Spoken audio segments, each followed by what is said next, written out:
आता हे सगळ्यांना कळते. काल जे गेले होते ना, बाबा मारलं, बाबा तो ओलल्ला. अरे ओलल्ला, पण तुझी दाढी आली, तू आता बोबडं कशाला बोलतोस? मांजराचा वाघ नाही होऊ शकत, वाघ हा वाघच असतो. आपल्याला वाटलं ते करू शकतात बाबा, आत्मनिर्भर भारत करू शकतात. पण अजून आत्मनिर्भर भाजप नाही होते. तुम्ही जा ना, बसा ना त्या चोर बाजारामध्ये, कशाला तिकडे जाऊन बसताय? भ्रष्टाचारी ते तो का मेळवावा, भाजपा पक्ष वाढवावा. आम्हाला मुंबई जिंकायची आणि आम्ही जिंकणारच. 25 वर्षात आपण काय काम केलं, आपण जे काम केलं त्याचा पाढं वाचू, आणि ते म्हणजे आम्ही मिळवून दाखवलं आणि यांनी घालवून दाखवलं. तुम्ही आतापर्यंत मैत्रीची ऊब बघितली, आता मशालीची धग सोसा. संपूर्ण देशामध्ये आगडोंब तुम्ही उसळायला निघाला होता की उद्धव ठाकरे मुख्यमंत्री असताना सारूंचा झाले, दुर्दैवी घटना होती, त्याचं संपूर्ण सगळं बाहेर आलेलं आहे. पण आता तोच चौधरी तुम्हाला पक्षासाठी पवित्र, म्हणजे त्याच्यावरती तुम्ही काय गोमूत्र शिंपडलं की तो पवित्र झाला? धाराशिवमध्ये तेच झालं. तो कोण, हा, आंगणे का गांगणे, काय गंगावणे, नाही कोण जो असेल तो, त्याला प्रवेश दिला. आणि सगळं म्हणजे 70,000 कोटीचा घोटाळा केला. अजित पवारांचं हेच बोंबलले, स्वतः पंतप्रधान बोलले होते आणि ते मांडीला मांडी लावून बसतात. अशोक चव्हाण त्या आदर्श घोटाळ्यामध्ये शहीद सैनिकांच्या जमीन बळकावणारे म्हणून ज्यांनी बोंबाबोंब केली होती ते बाजूला घेऊन बसले.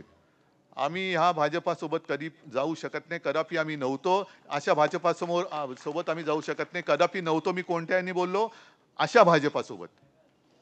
त्यावेळेचा भाजप हा वेगळा होता आणि आत्ताचा भाजप हा विचित्र झालेला आहे. म्हणून जे मी दसऱ्याच्या मेळाव्यात बोललो की आत्ताचा भाजप हा अमिबासारखा झालेला आहे, त्याला आकार नाही, उकार नाही, काही नाही, एक पेशीय. म्हणजे यांचं जे काही सगळं चाललंय की सगळं काही माझ्याच हातामध्ये पाहिजे, सगळं माझ्याच हातात. म्हणजे दूध सहकारी संघटना काय असेल ती पण माझ्याच हातात, नाना नानी पारची काय सोसायटी असेल ती सुद्धा माझ्या हातामध्ये, पंतप्रधान पण मीच, हे पण मीच, ते पण मीच. हा जो मीपणा यांच्या अंगात भिनलेला आहे, अहमपणा, या अहमपणाचा फुगा तुम्ही जे आता म्हणालात ना, गुलालात नाहून निघायचं आहे, तो गुलाल असा तसा नाही. या अहमपणाचा फुगा फोडून जो विजय मिळणार आहे त्या विजयाच्या गुलालात आपल्याला नाहून निघायचं. नाही तर निवडणुका येतात आणि निवडणुका जातात.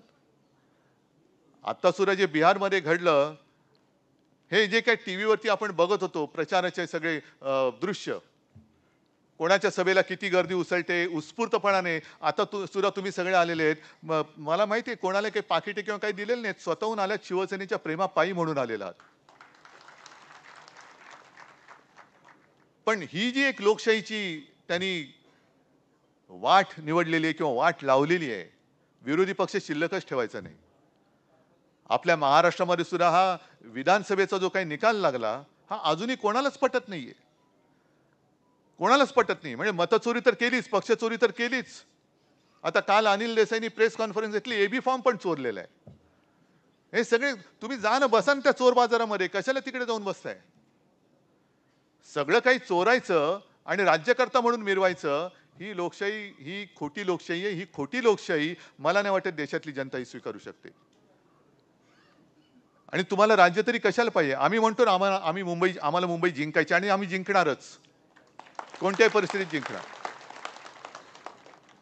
आणि मग काढा ना तुम्ही, 25-30 वर्ष मुंबईकरांनी मुंबई शिवसेनेच्या हाती दिली.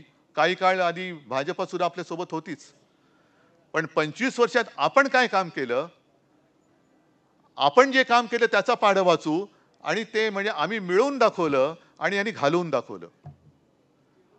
मला वाटतं दिवाकरजी, तुम्ही काय सगळे ज्येष्ठ शिवसैनिक, त्यावेळेला महापालिकेचे म्हणजे दिवाकर रावते साहेब तर महापौरच होते, किशोरीताई पण महापौरच होत्या. आपल्या काळामध्ये जे काय आपण केलं, मुंबई आपली मुंबई म्हणून, तो आपलेपणा भाजपच्या एकातरी नेत्याच्या मध्ये आहे का? एकातरी नेत्याच्या अंगामध्ये आहे? ही आपली माझी मुंबई आहे, आम्ही म्हणतो ही माझी मुंबई आहे. हे माझं पण जे आहे, हे आपलं पण आहे, हे कोणाच्या तरी रक्तामध्ये आहे भाजपच्या? आपण जे काय करून मुंबईसाठी केलं होतं, 92,000 कोटीच्या ठेवी आपण मुंबई महापालिकेच्या जमवून दाखवल्या होत्या. आणि आता रोज बातमी येतात, ह्या ठेवी तोडत चाललेत. एक 4 दिवसापूर्वी बातमी आली, आणखीन 5 ते 10,000 कोटी ठेवी तोडणार आहेत. बरं, ह्या ठेवी तर तोडल्याच, पण आणखीन भयानक गोष्ट म्हणजे 2,30,000 कोटीची देणी यांनी करून ठेवलेली आहेत मुंबईच्या डोक्यावरती. कोण भरणारी, कुठून आणणारी? का जीव जळतो? का आपण जाऊ शकत नाही भाजप बरोबर? मिंदे गेला, हा गेला, तोही गेला, आम्ही पण जाऊ शकतो? नाही जाऊ शकत.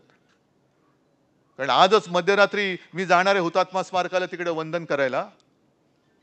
कारण तो संयुक्त महाराष्ट्राचा जो काही काळ होता, तुमच्यापैकी अनेक जण त्याही लढ्यामध्ये उतरलेले असतील किंवा तो लढा तुम्ही प्रत्यक्ष पाहिला असाल. आणि योगायोग असा, हे तुम्ही मला तारीख विचारली, मी तुम्हाला 20 तारीख दिली, पण आज प्रबोधनकारांची पुण्यतिथी. नेमकं बरोबर उद्या 21 नोव्हेंबर हुतात्मा स्मारक दिन, तो उद्या 21 नोव्हेंबर. म्हणजे जो माणूस संयुक्त महाराष्ट्राच्या लढ्यामध्ये पहिल्या 5 होता, ते माझे आजोबा. जी व्यक्ती संयुक्त महाराष्ट्रासाठी लढली, तिच्या घराण्यात मी जन्माला आल्यानंतर मुंबईचे असे लचके तोडताना मी उघड्या डोळ्याने बघत बसू, असं एवढा मी काही शंड वाटलो का या भाजपवाल्यांना? आहे ना, मग आपण कशाला म्हणायचं झाशीची राणी ती शेवटपर्यंत लढली, मेरी झाशी नाही दूंगी. तसं आपण प्रत्येक जण उभं राहिलं पाहिजे की माझी मुंबई आहे, मी माझी मुंबई तुम्हाला लुटायला देणार नाही. आणि तुम्ही कोण आमचं वाकडं काय वाकडं करू शकता तेच बघतो. सगळे जर का आपण नुसते एकवटलो तर एक वज्रमुठ झाली तसे पळपुटे. आणि सहज काय काय गोष्टी इतिहासाची पुनरावृत्ती होत असते. जेव्हा आपण ते फटकारे पुस्तक शिवसेना प्रमुखांचं करत होतो, सगळे कार्टून संकलन करत होतो, त्याच्यामध्ये एक कार्टून आहे, एक शिवसैनिक, तो तरुण पोरगा दाखवलाय आणि बाजूला एक भाजपवाला दाखवलाय, कमळवाला असेल किंवा काय, तेव्हा जनसंघ होता. आणि तो शिवसैनिक सांगितले, तुम्ही आतापर्यंत मैत्रीची ऊप बघितली, आता मशालीची धग सोसा. तेव्हाही मशाल घेतली होती, आता सुद्धा मशालच हातामध्ये. आणि ही मशाल उगाच काहीतरी घेतलेली नाही, तर उदबत्ती घेतली असते ना आपण. जर का मोदी आणि शहांची आरतीच करायची असती तर मग आमची निशाणी काय? उदबत्ती. हे उदबत्ती बिदबत्ती नाही घ्यायची, तर मशाल घ्यायची. ते काय आपल्या त्या नुसत्या अशा फुलबाज्या नाही, तर सगळं लंका टाकायची त्यांची, खोट्याची लंका. आणि त्याच्यासाठी म्हणून तुमच्या सगळ्यांची मला आवश्यकता आहे. आज ह्या निमित्ताने मला तुमच्या सगळ्यांचे आशीर्वाद मिळत आहेत. हे आशीर्वादाची ताकद फार मोठी असते. शिव्या तर रोजच खात असतो. आणि आता हे सगळ्यांना कळते. काल जे गेले होते ना, बाबा मारलं, बाबा तो ओलल्ला. अरे ओलल्ला, पण तुझी दाढी आली, तू आता बोबडं कशाला बोलतोस? हे एवढे लाचार झालेले आहेत लोक की स्वतःमध्ये हिंमत असणार. हिंमत होते कशी तुम्हाला दुखवण्याची? शिवसेनेमध्ये होता तेव्हा होती कोणाची हिंमत? कोणाची हिंमत नव्हती.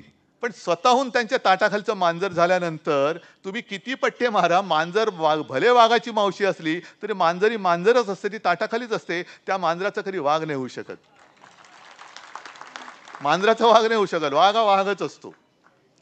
आणि आता त्यांना कळते की हे वापरा आणि फेका, वापर करून घेणार आणि काम झालं का फेकून देणार.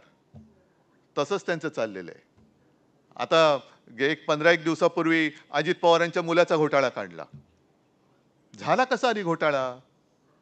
कोणी होऊ दिला? झाल्यानंतर तो बाहेर कसा आला? कोणी बाहेर काढला?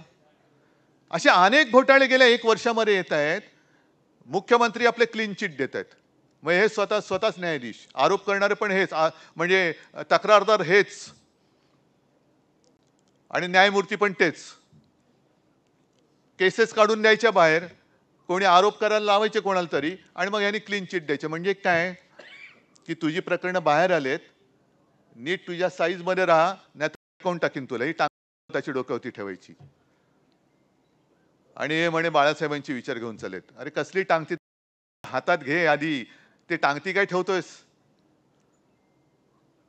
हे आता एकमेकाला खायला निघालेले आहेत. हा त्याचा पक्ष फोडतोय, तो त्याचा पक्ष फोडतोय, तो त्याचा पक्ष फोडतोय. आता यांना कळेल काय होतंय. कारण गेलेत ते सगळे बाजारबुणगे गेलेत. आणि मला भारतीय जनता पक्षाचं सुद्धा एक त्याचं दुर्दैव आहे. आपल्याला जे वाटलं होतं 2014 साली की आत्मनिर्भर भारत, आपल्याला वाटलं होतं हे करू शकतात बाबा, आत्मनिर्भर भारत करू शकतात.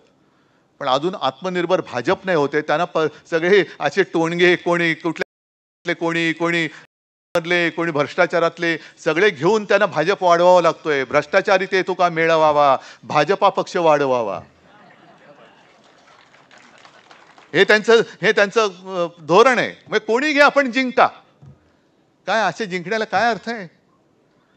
चोरांची साथ घेऊन म्हणजे चोरीचा माल घेऊन मीच मालक असल्याचं आवडणं, ह्याच्यात काय अभिमान कसला आहे? अरे लढायचं तर मैदानात लढा ना. शिवसेना कधीही तयार आहे. आम्ही हार जीत त्याची नाही पर्वा करत. शिवसैनिक हा लढणार आहे.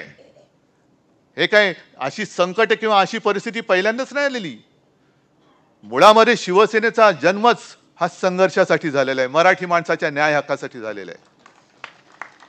आणि संघर्ष म्हटल्यानंतर घाबरणारे कोणी थांबू शकत नाही. जे घाबरणार असतील त्यांना आजही सांगतोय, तुम्हाला लाचारी करायचे तर लाचारांच्या ह्याच्यात जा, गटात जा.